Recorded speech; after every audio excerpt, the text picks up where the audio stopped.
My name is Stefan Stiller. I'm originally from Germany. I came to Shanghai in 2004. I'm a chef now since more than 35 years. I opened the concept Thai and Table, Thai and Men in 2016.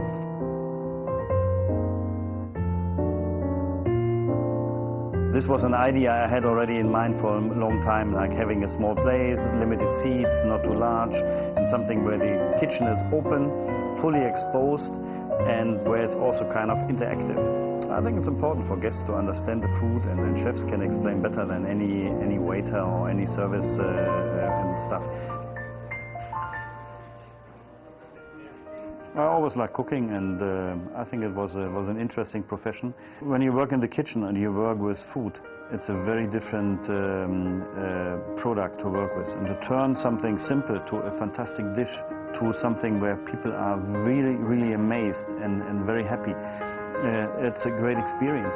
If you cook food, you instantly know if people like it or they don't like it. Huh? When the plate comes back and it's empty, okay, they like it. If it's not empty, maybe they don't like it.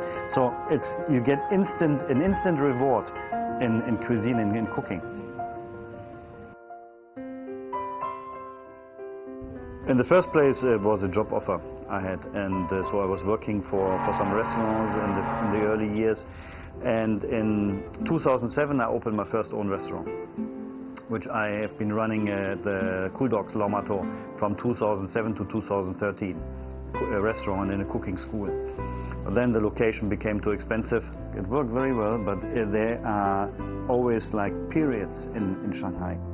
When I look back to where I come from in Europe, in Germany, you run restaurants for a decade or longer, 10 years, 15 years, 20 years. In Shanghai it's different. The lifespan of a restaurant is much shorter because people always want to have something new. When I look back at my first own restaurant, I had like, I would say 60 to 70% foreigners. Now here I have 90% local Chinese guests. I think Shanghai has a very nice mix between old and new, between Chinese and also being a little bit international on one side. It's very fast moving, it's very vibrant, it has a lot of energy, sometimes almost too much. It's taking also a lot of energy out of someone, but I enjoy being here.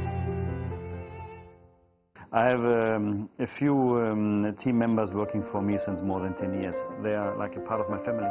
When I go to other restaurants in Shanghai, there's always someone who worked with me in the past. I was in Chengdu a couple of weeks ago, and I was meeting someone who was working with me, and he is now a restaurant manager, and he was just a waiter. And he came back to me and said, I made him so confident in his job, and I gave him all he needed to grow, and now he's a very, very good restaurant manager. So I think this is a great reward. This is one of my goals in China, is also to educate and to develop talent. This is also one of the reasons I'm so much involved into the Bocuse d'Or, the cooking competition, because I want to support local Chinese chefs. I'm not working 7 days a week, but I'm working a lot of hours. I don't play golf, I don't play tennis, I don't have time for this. So I enjoy being in the industry, and I enjoy being with guests. So far, I'm still young, and I'm still planning to move forward with the same pace as the last 35 years. And I don't know how long, but I still enjoy it, and will still keep on continuing.